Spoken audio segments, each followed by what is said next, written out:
Hello，各位 Herbalife 嘅同學仔，大家早晨啊！又嚟到我哋營養教室嘅時間啦。咁今次咧係2024年嘅第一堂嘅營養教室，咁好開心啦，又可以同香港、澳門啦嘅大家可以去分享呢個營養嘅資訊啊。咁我今日咧亦都有大家亦都喺2024年之前或者之後咧，又開始計劃一啲新嘅回顧2023年啦，同埋計劃2024年有啲乜嘢新嘅進展嘅。咁我發現咧，原來我由2020年開始咧，就同大家分享營養資訊啦，咁好開心啦，又可以繼續同大家分享營養資訊嘅。咁唔知大家咧喺2024年有咩新嘅計劃啦？咁希望咧大家嘅計劃入面咧，將自己嘅健康啦，亦都係放喺你嘅計劃入面嘅。咁譬如咧，每個禮拜運動一次啦，又或者每一日一定至少要食一次深綠色嘅蔬菜等等嘅，呢一啲投資健康嘅計劃咧，亦都係非常非常之重要嘅。咁我哋今日咧會提到嘅係呢幾個月其實一直都有推廣嘅，就係鈣質啦，同埋補充我哋嘅骨質啦嘅重要性嘅，預防呢個骨質疏鬆咧，其實由年輕嘅時候咧就應該要開始投資㗎啦。咁我哋今日咧亦都一樣會 focus 喺補骨啦，唔單止係要補鈣質嘅，我哋上一堂課有提到鈣質啊，又或者補充關節啊，一啲葡萄糖胺啊等等嘅。咁其實單單只係補鈣質咧係唔夠嘅，咁我哋今日亦都會提到，仲有咩其他嘅營養素咧，可以幫助我哋補充呢個骨質嘅。咁我係 Lala 營養師，亦都係叫我歐陽營養師嘅。咁我目前咧喺台灣同埋香港嘅 Herbalife 嘅特約營養講師，咁同時咧又係我喺台灣生活嘅，咁喺台灣嘅一啲學校啊、醫院啊、健身中心等等咧，亦都有做營養教育相關嘅工作嘅。咁骨質密度咧，我哋回顧一下啦，上幾堂課有提到一啲內容啊，就係幾歲開始骨質密度就會下降咧？比我哋想象中係更加快啊，係30歲之後，無論係男性定女性咧，喺30歲之後，其實骨質密度都係漸漸地下降嘅。無論有冇補鈣，無論有冇運動習慣，或者無論如何咧，只要年紀增長咧，其實骨質密度都係會下降嘅。睇下下降得快定係慢嘅啫。咁女性咧特別早嘅，更加早開始骨質密度下降，而且咧大家會發現呢有一個跌幅嘅，女性紅色呢個地方咧骨質有個跌幅嘅，喺幾歲開始咧？就係喺大概50歲左右，40、50歲左右開始有個跌幅。咁其實就係喺更年期嘅前後，因為荷爾蒙嘅改變啦，雌性荷爾蒙下降咧，其實亦都會影響到我哋骨質密度嘅。咁所以喺幾歲開始應該要注重佢哋嘅骨質健康咧？其實係由青年係30歲左右開始咧，就應該要確保自己個骨質嗰個密度可以升到去一個頂點啊，係去到一個高峰嘅時候，先至有 quota 可以慢慢投。咁所以咧，預防骨質疏鬆咧，其實係要趁早嘅。當然啦，如果今日大家係已經40歲、50歲，已經過咗30歲好耐啊，亦都唔緊要嘅。我哋越早開始發覺自己需要去補充翻呢個骨質密度咧，都係嚟得切嘅。至少咧，令到我哋嘅骨質密度可以維持翻喺一定嘅水準啊。咁咧，我哋喺啊保養我哋嘅骨質嘅時候咧，當然係要了解下有啲咩壞習慣，其實我哋長期養成會影響我哋嘅骨質啦，同埋突然間亦都要睇翻咧，係可以養成啲咩好習慣，幫助我哋嘅骨質密度嘅提升嘅。咁壞習慣有邊啲咧？咁其實大家亦都經常會聽到噶啦，就係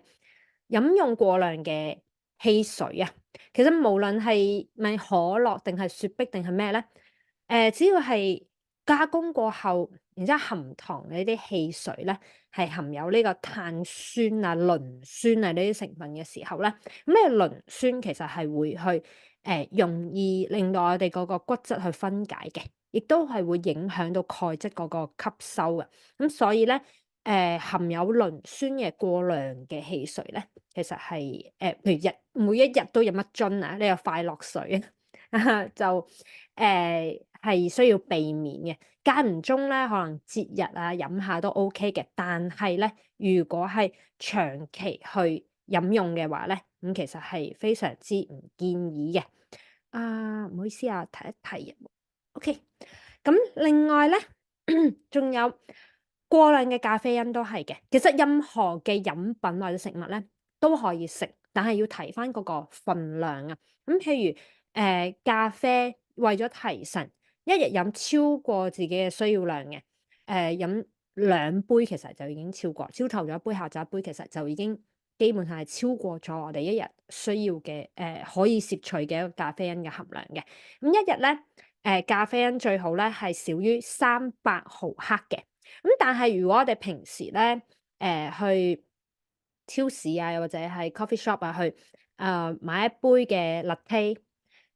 或者任何一個 shot 嘅咖啡嘅話咧，其實咧就已經含有150到200毫克嘅咖啡因噶啦。咁所以咧，朝頭早一杯，夜晚一杯，咁咪朝頭早一杯，下晝一杯嘅話，咁其實就已經超過咗300毫克啦。加埋可能係會有400毫克或者以上嘅。咁其實過量嘅呢個咖啡因咧，亦都會令到我哋嘅骨質容易喺骨頭解離出嚟啊，亦都會影響到鈣質嘅吸收。咁所以咧，過量嘅咖啡因亦都要避免嘅。咁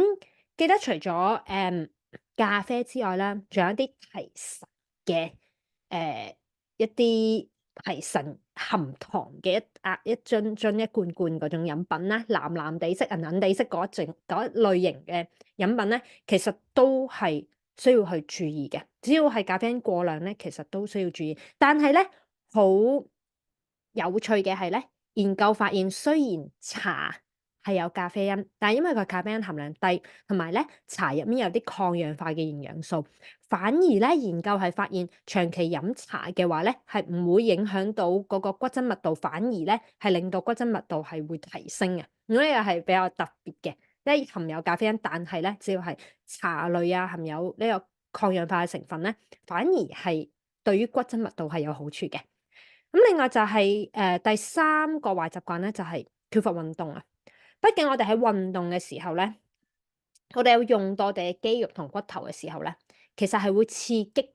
骨質嘅生成嘅。咁當我哋缺乏運動，長期坐喺度嘅時候咧，無論係肌肉啦，或者係骨頭咧，都係會衰退嘅。個骨關節都係嘅。咁其實我哋嘅身體經常咧都係有呢種用進廢退嘅一個啊一種特性嘅，即係只要咧我哋嘅肌肉好少用嘅時候咧，我哋身體就唔會花費更多嘅能量同力氣咧去維持嗰個肌肉嘅，身體會覺得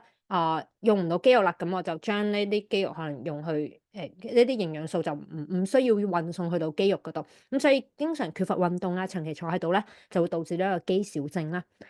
骨頭一樣嘅，會覺得好似冇乜點樣使用到啦。骨頭亦都唔需要承受運動嗰個壓力嘅時候咧，咁骨質密度咧就會下降噶啦，下降得更加快啊！咁所以運動咧其實非常之好嘅，無論對於減肥又好，對於維持骨質密度都好啦，都係非常非常之重要啦。咁另外咧，太少曬太陽咧，亦都會影響到骨質密度嘅。點解咧？因為曬太陽會幫助到我哋嘅皮膚吸收到適量嘅紫外線啦，而我哋嘅皮膚咧就會自我生成維他命 D 嘅。咁呢個維他命 D 咧就會運送到我哋嘅血液循環啦，同埋我哋嘅腸道啦，幫助鈣質吸收啊。維他命 D 可以幫助鈣質嘅吸收。咁所以我哋其實呢邊咧就已經發現到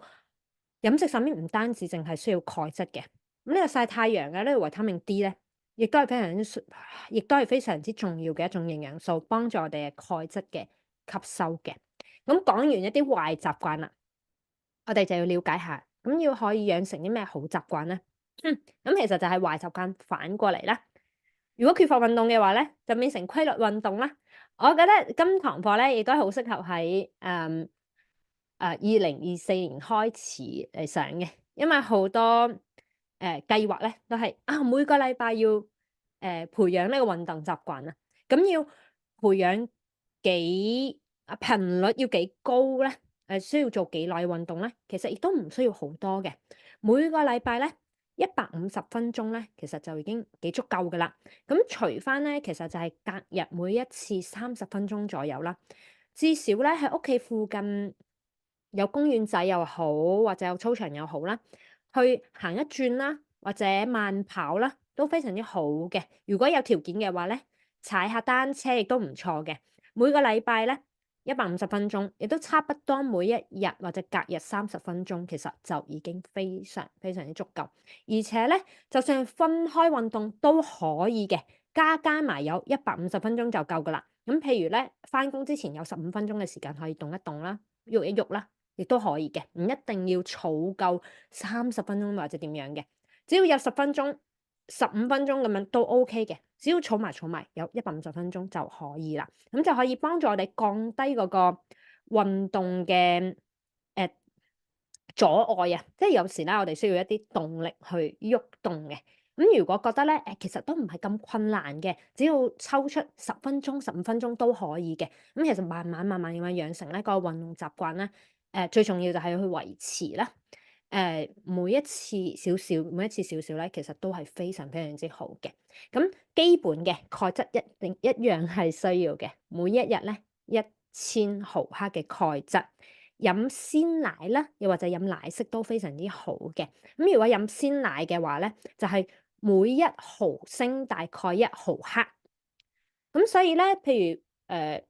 我哋喺超市買到嘅維記一盒咁，最細盒嗰種啊，紙盒嘅最細盒最矮嗰種，其實就已經有200毫升左右噶啦。咁200毫升差不多就係200毫克嘅鈣質。咁所以當然越大盒就越好啦。一日如果係一盒可以飲到350或者500，當然更加好嘅。咁就可以補充到一日至少一半嘅鈣質嘅量啦。咁另外奶昔都非常之好啦。因為奶昔咧，每2羹嘅粉咧，其實就已經有250毫克嘅鈣質，亦都係非常之方便可以補充鈣質嘅選擇。當然鈣片亦都可以嘅。總之加埋湊埋咧，可以有1000毫克每一日咧，咁就足夠噶啦。咁另外維他命 D 咧，啱啱先話要多多咁樣曬太陽啦。咁究竟要曬幾耐咧？每一日咧可以曬15分鐘嘅。比較困難嘅冬天嘅時候，因為最好咧就係短袖短褲嘅情況之下咧，喺太陽下曬10到15分鐘。咁其實冬天嘅時候比較困難啦，又或者有時天陰陰啊、落雨濕濕啊咁樣，係比較難去曬到太陽嘅。咁如果真係冇辦法去曬到太陽點算咧？維他命 D 又點樣去攝取咧？除咗營養補充品之外咧，三文魚係一個唔錯嘅選擇嚟嘅。三文魚或者雞蛋嘅蛋黃咧，入面亦都含有呢個維他命 D 嘅。維他命 D 含量相對豐富啲嘅，咁所以咧就可以去飲食方面咧，亦都可以補充翻啲維他命 D 嘅。咁另外仲有植物性嘅雌激素，大豆異黃酮，特別適合咧。記唔記得啱先我哋有個表格啊？係女性嗰個骨質密度係更年期嗰個年紀咧，開始就係話下降幅度非常之大嘅。咁女性咧就特別適合去補充一啲植物性嘅荷爾蒙嘅，譬如大豆入面嘅大豆異黃酮啦，又或者其他嘅植物性嘅一啲黃酮類咧，都係非常之好啊，可以幫助咧預防骨質流失嘅。大豆類咧，譬如黃豆亦都係嘅，黑豆啦，又或者係一啲毛豆啊，叫做毛豆，擠出嚟可以食嗰種豆咧，毛豆咧，亦都係可以嘅，可以作為一個補充大豆異黃酮嘅來源。咁當然咧，淨係補充鈣質唔夠嘅。我哋啱先已經知道咗，維他命 D 亦都係非常之重要啦。咁我哋補充鈣質之外咧，鈣質一定係必須嘅，維他命 D 亦都係嘅。咁其實除咗鈣質之外，仲有其他嘅礦物質喺我哋嘅骨頭入面嘅，因為我哋骨頭硬嘅地方咧，係唔單止單純係只有鈣嘅。咁其實我哋嘅骨頭入面咧，亦有其他嘅礦物質。咁譬如鎂咧，亦都非常重要。鎂咧係可以幫助鈣質嘅吸收嘅。咁雖然話磷酸攝取得太多會影響到一個鈣質嘅吸收啦，但係磷本身如果適量嘅話咧，亦都係我哋骨頭入面嘅其中一個好重要嘅元素嚟嘅。鉀質亦都係啦，鉀質通常會喺一啲蔬菜水果入面可以獲得嘅。鉀質亦都係會喺我哋嘅骨頭入面去形成嘅。咁另外仲有其他嘅一啲營養素，呢啲礦物質咧係幫助鈣質進入去骨頭啦，又或者係幫助鈣質嘅吸收嘅。譬如礦物質鋅啦、微量嘅銅同埋錳啦，呢一啲礦物質咧都係可以幫助我哋嘅骨質嘅形成嘅。咁所以咧，如果我哋係平時嘅飲食啊，其實只要係均衡有食到原形食物嘅話咧，基本上係唔會話嚴重咁樣缺乏呢啲營養素嘅。最容易缺乏嘅係鈣質，咁其他啲鎂啊呢啲其實唔一定容易缺乏。咁但係問題係咧，我哋好少食到呢個原形食物啊，好經常咧就係出街買一包麵啊，又或者杯麵啊，又或者飯盒啊咁樣咧。營養素好容易會唔均衡啊，或者今日有食到，聽日食唔到，或者有2-3日冇食到其中一種礦物質咁樣，亦都好有可能嘅。咁所以咧，當我哋去選擇一個綜合維他命嘅時候咧，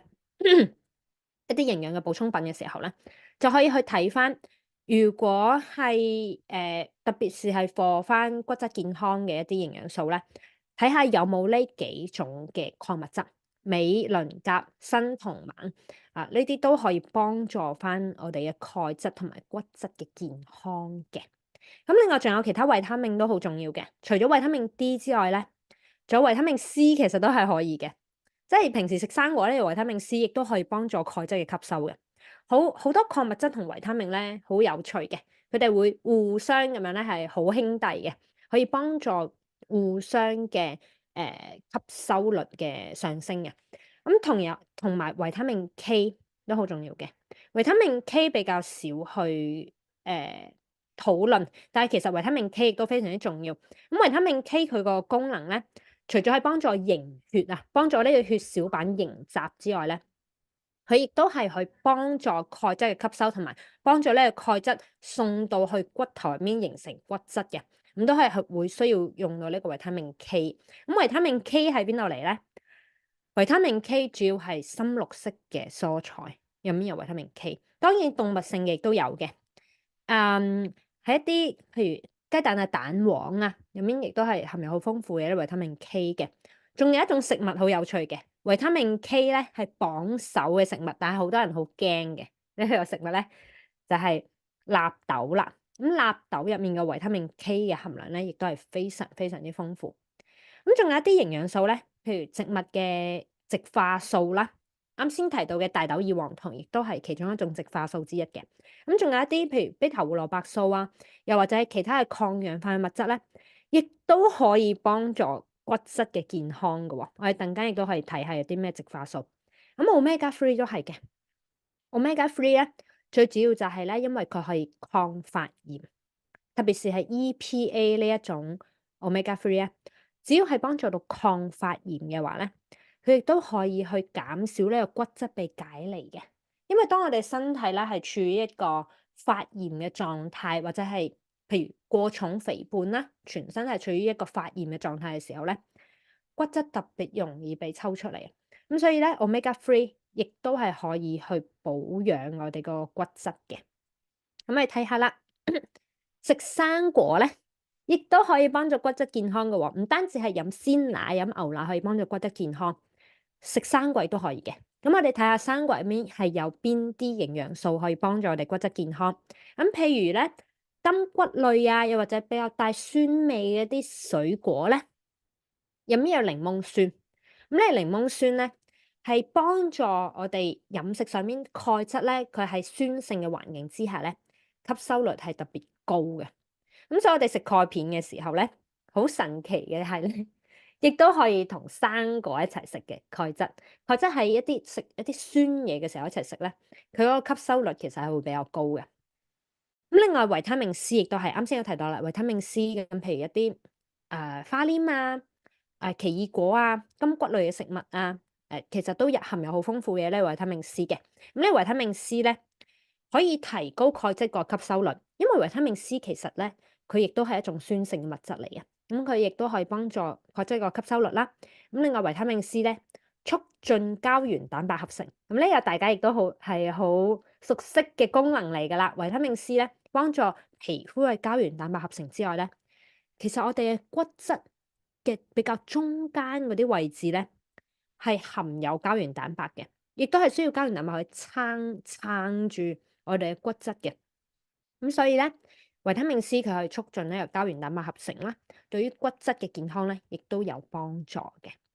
咁仲有類胡蘿蔔素啦，呢啲 β 胡蘿蔔素呢啲咧，咁經常咧係會存在喺一啲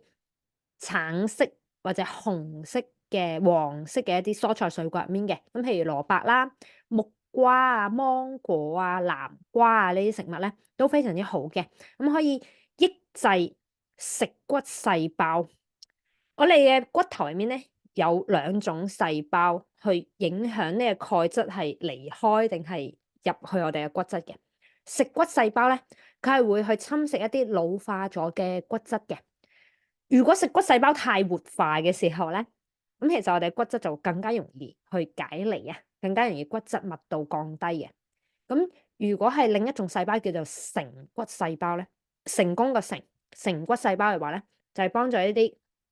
啊鈣質啊或其他嘅礦物質沉澱喺我哋嘅骨頭入面嘅。咁類胡蘿蔔素咧，佢嘅作用就係抑制嗰啲食骨細胞啊，抑制呢個骨質被解離啊，並且可以促進骨質嘅合成。咁所以呢啲橙橙地色嘅蔬菜水果咧，不妨可以食多啲嘅。咁仲有鉀質，生果同埋蔬菜入面含有嗰個礦物質鉀質咧，係非常之豐富嘅。咁譬如香蕉，亦都係咧一個豐富嘅鉀質嘅來源。咁鉀質咧，經常會同鈉一齊講嘅。咁我哋要降血壓，亦都經常會話要食多啲鉀質嘅食物啦。可以幫助呢個鹽分嗰個鈉咧去排出去嘅。因為當我哋身體嗰個鈉含量太高嘅時候，鹽啊、重口味嗰啲食物食得太多啊，呢個鈉咧係會影響鈣質嗰個吸收嘅，而且鈉亦都係會令到個骨質容易去疏鬆啊。咁當我哋食得比較多鉀嘅時候咧，鉀係可以幫助呢啲鹹嘢、呢啲鈉咧排出去嘅時候咧，當然佢亦都可以幫助呢個骨質嘅密度嘅提升啦。咁所以呢啲蔬菜水果亦都非常之好嘅。亦都比較少去探討到呢啲蔬菜水果嘅成分，其實亦都係幫助到骨質嘅健康嘅。咁所以咧，唔單止係鈣質嘅呢啲蔬菜水果入面嘅成分，亦都非常之重要啦。咁仲有啱先提到嘅植物營養素，特別是係一啲大豆嘅異黃酮啊，植物嘅異黃酮類咧，係可以幫助改善呢個更年嘅不適啦，並且咧去平衡翻嗰個身體嘅荷爾蒙，以維持。特別係女性啊，維持呢個骨質嘅健康嘅。咁仲有另一個成分咧，亦都係植物嘅營養素嘅，叫做西洋杜經啦。咁如果係仍然有月經啊、有生理期嘅時候咧，咁呢個西洋杜經咧係可以幫助翻我哋嘅經期嘅時候咧係更加舒適嘅，比較唔會有一啲不適嘅症狀出現。咁所以咧，我哋啱先提到嘅咁多嘅營養素啦，咁譬如一啲綜合嘅維他命啊、鈣質啊，或者其實最基本嘅蛋白質一定要足夠啦，嗰個骨質先至會健康嘅。咁其實呢啲咧都係喺我哋嘅營養蛋白素入面就揾得到啦。大豆蛋白啦，同埋19種嘅維他命同礦物質，呢啲都係我哋嘅營養蛋白素入面可以揾到嘅。咁另外咧，仲有薑根、藍莓、石榴。其實我哋奶昔入面亦都有 β 胡蘿蔔素嘅，咁佢係可以幫助翻我哋嘅抗氧化啦，同埋啱先提到嘅呢啲植物嘅營養素，其實對於骨質嚟講亦都非常之重要嘅。咁重點咧係佢又好飲啦，同時嗰個熱量又低啦，85卡路里嘅啫，兩羹嘅時候，兩羹呢個粉85卡路里，低脂低糖低熱量嘅，而且咧佢好方便嘅係兩羹入面就已經有250毫克嘅鈣質啊，咁佢嘅鈣質個含量其實係非常之豐富嘅。咁啊兩羹通常會浸會加水加到250毫升左右啦。咁其實咧就同飲250毫升嘅鮮奶個鈣質嘅含量差不多啦。而且咧奶昔佢本身除咗牛奶面嘅呢啲營養素之外咧，仲有譬如植物嘅營養素啦，亦都有纖維啦。牛奶入面係冇纖維啊嘛。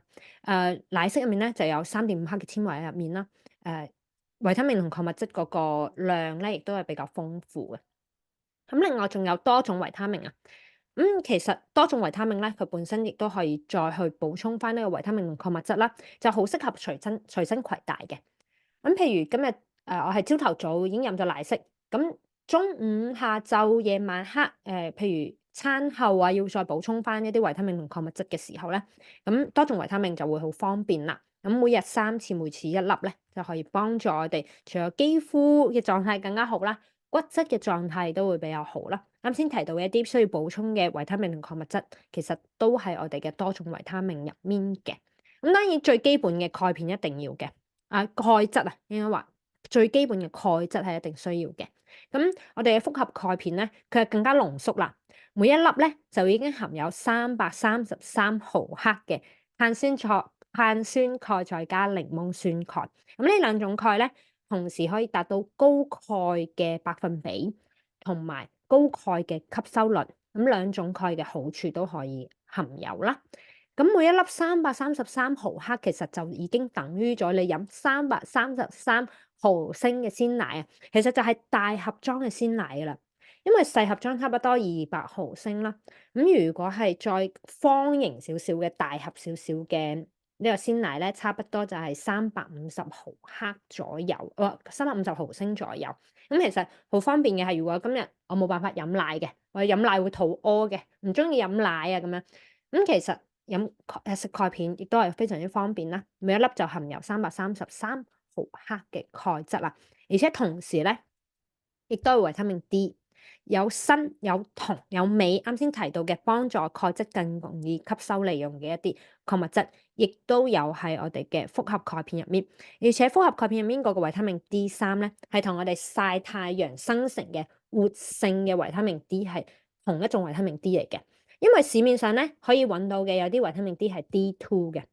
咁 D2 咧佢亦都唔係話好差，但係佢係植物性嘅來源，並且咧吸收率係比較差啲嘅。咁維他命 D3咧，佢就係可以幫助我哋獲得嘅係活性嘅嗰一種維他命 D3，身體嘅利用率係會比較高啲嘅。咁我本身咧個鈣片就唔係好味嘅，我記得我細細個嘅時候食嗰啲小朋友嗰啲鈣片咧係可以咀嚼啦、甜味啦、香料啦、糖分比較高啲嘅。咁如果唔希望有呢啲負擔嘅話咧，咁我哋複合鈣片咧係冇色、冇味道、冇糖分嘅。咁使用上面咧亦都係比較冇負擔啦。咁另外仲有啱先提到嘅 Omega 3可以幫助我哋咧去抗發炎啊。咁其實對於呢個骨質嘅健康咧，亦都好重要嘅。咁呢邊我哋亦都會介紹到我哋深海魚油啦，係由Dr. Louis Nero 啦，諾貝爾醫學獎得主去研發同推薦嘅。咁本身咧係 TG 嘅形態嘅 Omega 3嘅。咁 Omega 3咧有分唔同嘅形態嘅。TG 形態咧就係魚喺海入面游水嘅時候咧，佢身上嘅嗰個 Omega 3嘅形態咧，天然狀態咧就係 TG 形態嘅，亦都係吸收率比較好嘅形態嚟嘅。咁加工過後咧，脂化之後咧就會變 EE 型啦，E 型佢個吸收率就會比較差啲。咁再轉化成 RTG 型嘅，而家比較興嘅呢種 RTG 型咧，佢就係模仿翻天然狀態嗰個 TG 嘅形態咧，吸收率就會好啲，好過 EE 型。咁但係咧就唔係屬於天然狀態嗰個魚油啦。咁另外咧，我哋魚油咧係嚟自於北大西洋嘅小型魚，並且咧每一批咧都有經過嚴格嘅重金屬檢測。咁其實唔單止魚油嘅，我哋全系列嘅產品咧都係會經過嚴格嘅重金屬檢測，咁可以好安心咁樣使用啦。咁另外仲有佢個口味上面咧，亦都冇魚腥味嘅，佢係就係萃取自呢個天然嘅草本嘅精華啦。有啲麝香草啊、丁香同薄荷油咧，去壓制翻嗰個魚本身嗰種腥味嘅，咁所以咧就係食用上面啦，佢嗰個口感係比較好啲嘅。咁仲有呢個女士之選啊，就我哋啱先提到有啲植物性嘅可以令到我哋身體，特別係女性啦，去補充翻我哋流失嘅一啲呢個荷爾蒙嘅。一啲植物性嘅成分啊，咁除咗咧大豆之外咧，仲有野葛啦，同埋西洋杜經嘅萃取物都有喺入面嘅，咁可以幫助維持翻女性嘅健康，因為一粒其實就足夠噶啦。咁特別是係中年啦，或者係差唔多我呢個年紀嘅女性啦，30零歲啦，又或者係更年期嘅婦女咧，其實亦都係非常之適合可以補充嘅。咁我哋今日嘅時間咧就差不多啦，好開心咧，係2024年嘅第一堂嘅營養教室啦，就可以同大家分享呢啲營養嘅知識嘅。咁希望今日嘅課程咧，令到大家亦都可以更加健康啦，同埋可以鼓勵到大家啦。如果仲未定呢個2024年嘅計劃嘅時候咧，記得將自己嘅健康計劃咧，亦都係計劃喺我哋嘅2024年入面啦。咁我哋今日嘅時間就到呢邊啦，感謝大家，我哋下次再見啦，拜拜。